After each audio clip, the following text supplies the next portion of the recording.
तो चलिए शुरू करते हैं। हाम्रो फलकापुरको राइडर साइकलमा बसिसक्नु भएको छ, रेडियो अवस्थामा हुनुहुन्छ अब। के कारण तर्स्यो रे? आन्टीलाई देखेर। अनि के छ भने चाहिँ मेरो एउटा रिक्वेस्ट फलो चाहिँ लास्टमा हेर्दैन होला है। हेलो गाइज, हामी चाहिँ आज यसो घुमेर आएको। अनि बाहिर म चाहिँ यतातिर के भन्छ अरे चौरातिर घुमेर आएको भन्न मिलेन। हामी चाहिँ कम्प्युटर क्लास गरेर आएको है। अनि हाम्रो चाहिँ यो चाहिँ अब रेगुलर क्लास हो, मन्थली प्याकेज हो, तर फ्रीमा विथ पावर लाएर।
हेलो गाइज, आज हाम्रो day 8 debt plus running day.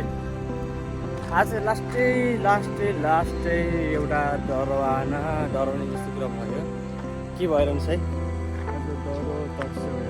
के कारण तर्स्यो रे? आन्टीलाई देखेर। अनि भाइ कहाँ गयो? अरे बिजु गइस् त? अनि भाइले सोध्छ कि म भाइ त डराइसिन अरे? किन डराएन तपाईँ? तर चिनाएको थियो, यसले आफ्नो सुन्नुहुँदैछ।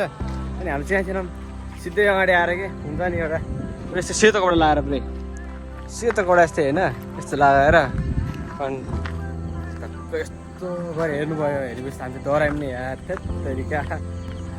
अनि के छ भनेपछि यहाँनिर चाहिँ हाम्रो रेगुलर भ्लग गर्ने ठाउँ यो चाहिँ ठ्याक्कै यहाँनिर हेर्न सक्नुहुन्छ होइन। यहाँनिर चाहिँ हामी रेगुलर यहाँनिर आएपछि हाम्रो चाहिँ भ्लग गर्नै पर्छ रनिङ गरेर आएपछि।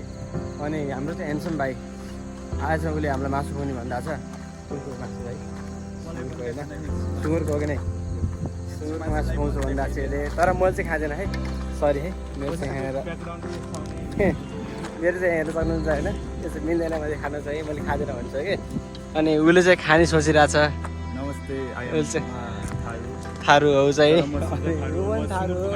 तर म चाहिँ शुद्ध, म चाहिँ करस हो खास। मेरो बाबा चाहिँ छेत्री होइन, तर मैले चाहिँ खान्छु यस्तो कुरा होइन।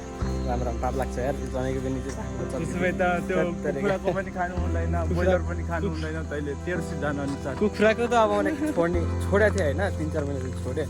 पछि म गाली गर्दाखेरि के भन्दा कमजोर भइन्छ भन्दाखेरि अहिले खाइयो होइन।